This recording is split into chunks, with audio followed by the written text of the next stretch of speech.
চলে এসেছি মেয়ের বাড়ি থেকে তত্ত্ব নিয়ে কনে যাত্রী হিসেবে যাব নির্মাল্য দাদের বাড়ি, মানে হচ্ছে বরের মানে যেখানে রিসেপশন পার্টি হচ্ছে সেইখানে যাব বলে। হ্যাঁ, আমার হাতে পড়েছিল ওই মেয়ের সাজার তত্ত্বটা, মানে কসমেটিক্সের একটা ট্রে, আরও প্রচুর ট্রে ছিল, এত ভারী ছিল আমি জাস্ট বইতে পারছিলাম না। আর এটা ছিল আমাদের ওই SBSTC এরম একটা বাস, যে বাসে করে আমরা সবাই মিলে চলে গেছিলাম নির্মাল্য দাদের বাড়ি। এই বাসটা SBSTC বাস, তোমাদের তো বললাম। এই বাসে ভিতরের ট্যুরটা তোমাদেরকে তো দেবই, তার আগে বলে রাখি আমাদের বরের বাড়ি ছিল কোথায়, মানে আমাদের বর মানে রিয়াদি শ্বশুর বাড়ি কোথায় বলো তো, মেদিনীপুরে।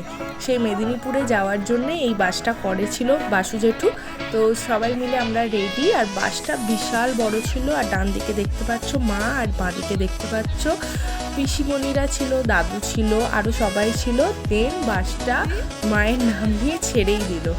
আর এই বাসে চড়ার প্রথম অভিজ্ঞতা তোমাদের সাথে শেয়ার করি। দেখো, ভীষণ পরিমাণে বাসটা কিন্তু দুলছিল, মানে এত পরিমাণ বাসটা দুলছিল তোমাদের বলেই বোঝাতে পারবো না। আর এই দেখো ওরা কি সুন্দর ম্যাচিং পরেছিল। আমি সবাইকে তোমাদের এখন পরিচয় করতে যেতে পারছি না, কারণ এরা সবাই আমার ফ্যামিলি, মানে আমার রিলেটিভ হয়। সবাই মিলে বাসে করে বরযাত্রী কনে যাত্রী বা কোথাও বেড়াতে যাওয়ার মজাই আলাদা।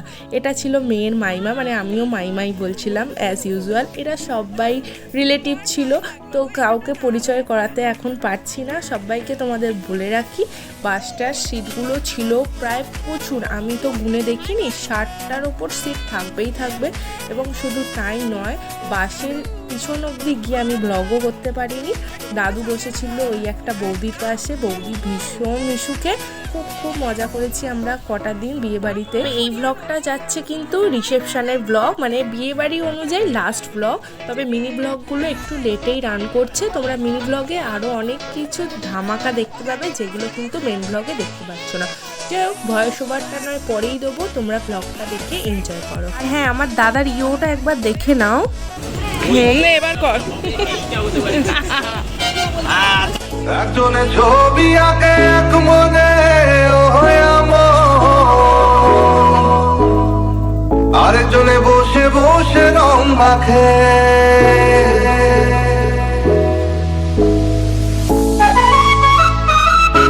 তারপর বাসে অপেক্ষা করতে করতে অবশেষে পৌঁছালাম বিয়ে বাড়ি। এটায় পৌঁছাতে গিয়ে অনেক হিস্ট্রি হয়েছে, সেটা তোমরা মিনি ব্লগেই জানতে পারবে।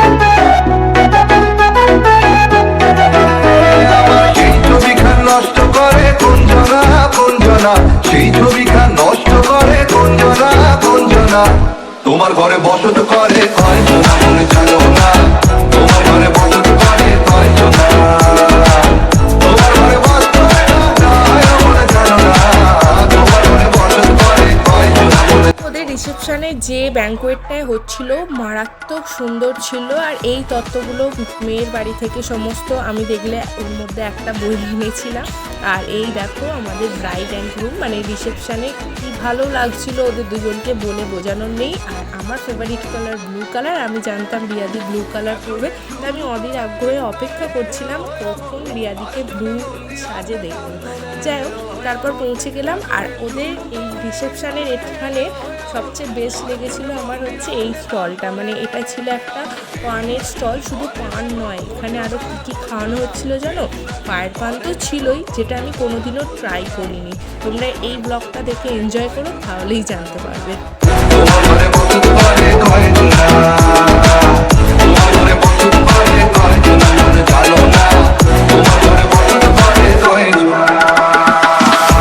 বুঝলে, আমার মুখে ছ্যাঁকা লেগেছিল, যদিও এটা ঠান্ডার, মানে ঠান্ডার ছ্যাঁকা লেগেছিল। স্মোকি কেক স্টলেতে ছিল, প্রায় আমি 3-4টে ট্রাই করেছি, আমার এত ভালো লেগেছে। বেসিক্যালি আমার এইটা অনেক দিনের শখ ছিল। যাই হোক, এই স্টলেতে দেওয়ার জন্য নির্মাল্যদাকে অনেক থ্যাঙ্কস, আমার এই শখটা পূর্ণ হয়ে গেছিলো। দেন আমি আর দাদা বসেছিলাম, আর সামনে বাপি আর মা ছিল। খেতে বসে পড়েছিলাম ওই 11টা নাগাদ, কারণ কনে যাত্রী বাস তো ছাড়বে, বাট তার আগে অনেক কিছু ধামাকা হওয়ার ছিল, সেগুলো তোমরা ব্লগেই দেখতে পাবে। আর দেখো, অতবার ট্রাই করেছিলাম স্মোকি কেক, তার জন্য জিভে আমার ছ্যাঁকা লেগে গেছিলো, মানে ছ্যাঁকা মানে কি ঠান্ডার ছ্যাঁকা। দেন দেখো আমাদের বাজি ফাটানোর পর্ব শুরু হলো। আর শুধু বাজি ফাটানোর পর্বই তখন চলেনি, বাজি ফাটানোর পর্বর সাথে রিয়াদি আর নির্মাল্যদার অনেকগুলো শ্যুট হচ্ছিল, রিসেপশন স্পেশাল শ্যুট। আর ওদের ব্যাঙ্কোয়েটটা তো দেখলেই তোমরা, শুরুতে এত সুন্দর সাজানো হয়েছিল। হলের ভিতরে তো ছবি ফটোশ্যুট হয়েইছে, বাইরেতে এত অসাধারণ কিছু ছবি উঠেছে এবং কিছু ভিডিও শ্যুট ছিল। তার মধ্যে একটা ছোট ক্লিপিংস তোমাদের দেখিয়েছি, তোমরা আরও দেখতে পাবে। Behind the screen reception day বা বিয়েতে কিভাবে ফটোস ভিডিও শ্যুট হয় সেটাই তোমাদেরকে ছোট করে একটা দেখাবো। তো তোমরা এখন র ফাইলটা এনজয় করো, আমি আবার পরে ভয়েস ওভার তোমাদের সামনে নিয়ে আসছি। বাবা এই কেউ বিড়ি খাও বা সিগারেট খাও, লাইটার পাইলে হবে। এই তো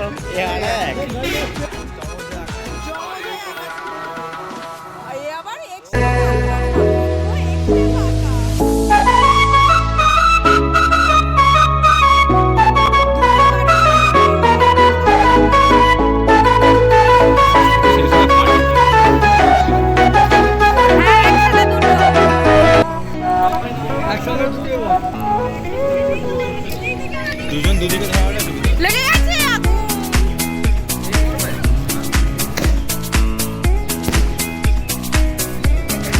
এগুলো শুধু ফাটবে, কিছু দেখাবে না ভেলকি। বাবা বেঁচে গেল টোটোটা।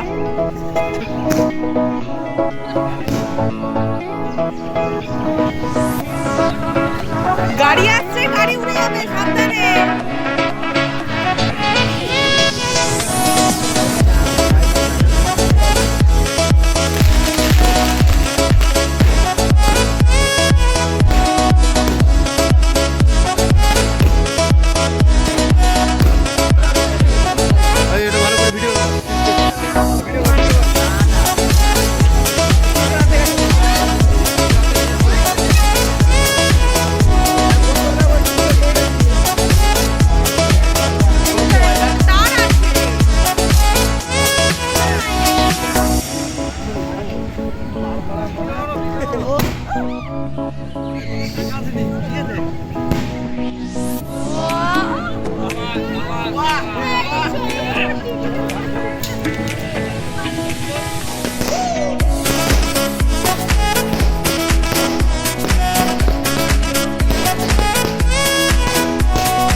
টাটা।